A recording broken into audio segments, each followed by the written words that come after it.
శ్రీ స్వామి వివేకానంద, స్వామి అభేదానంద ఇద్దరు కూడా శ్రీ రామకృష్ణ పరమహంస గురువుగారి శిష్యులు. ఇద్దరు విదేశాల్లో పర్యటించి హిందూ సంస్కృతిని, ధర్మాల్ని, భారతీయతని, ఆధ్యాత్మికతని విదేశీయులకు ఆనాటే రుచి చూపించి వారి హృదయాల్లో ప్రతిష్ఠ చేసి చరిత్రలో చిరస్థాయిగా నిలిచిపోయారు. వారిద్దరూ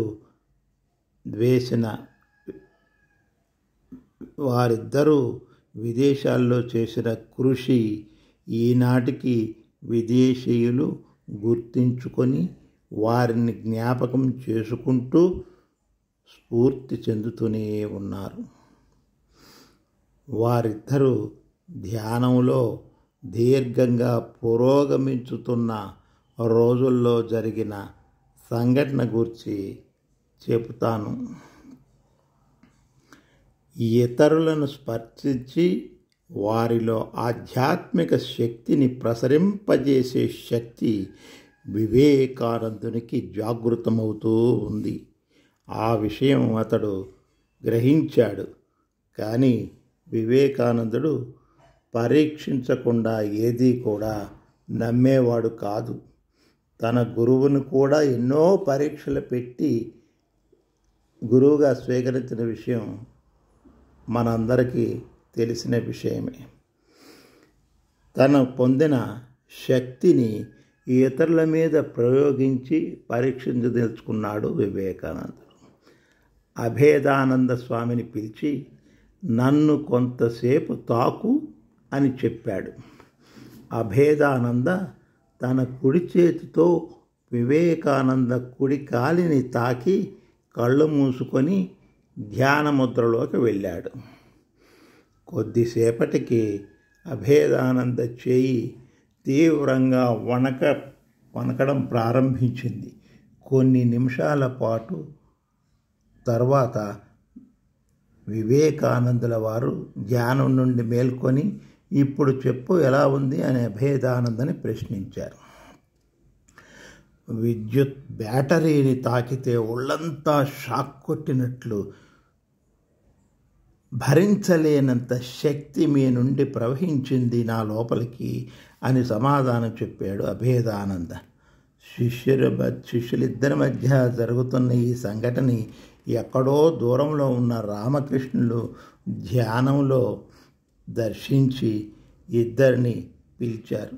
వివేకానంద, ఏమోయ్, కాస్త కూడబెట్టావో లేదో అంతా ఖర్చు చేసేస్తావా? మొదట ఆ శక్తి చక్కగా పెంపొందనివ్వు, ఆ తర్వాత దాన్ని ఎప్పుడు ఎలా ఖర్చు చేయాలో నీకు అమ్మే తెలుపుతుంది.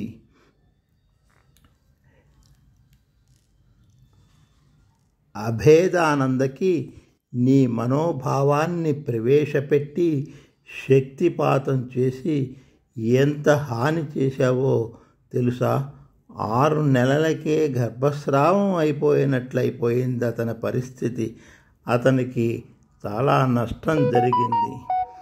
శక్తిపాతం చేసే ముందు అతని శరీరము, మనస్సు దృఢంగా ఉందా లేదా, అది స్వీకరించే శక్తి ఉందా లేదా అన్న విషయం కూడా గురువులు గ్రహించాలి. సరే, అయ్యిందేదో అయిపోయింది. ఇక మీదట అనాలోచితంగా ఇలాంటి పనులు చేయవద్దు వివేకానంద అని హెచ్చరించారు గురువుగారు రామకృష్ణ పరమహంసల వారు.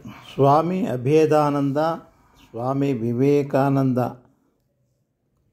ఇద్దరు స్వామీజీలు యోగ సాధనల గూర్చి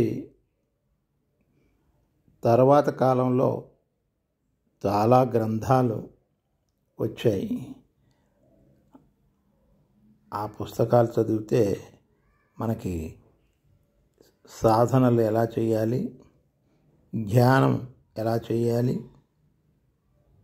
ధ్యానంలో పురోగతి ఎలా చెందాలి అనే విషయాలన్నీ కూలంకషంగా వివరించబడ్డాయి అన్న విషయం వ్యూయర్స్కి తెలియపరుస్తున్నాను.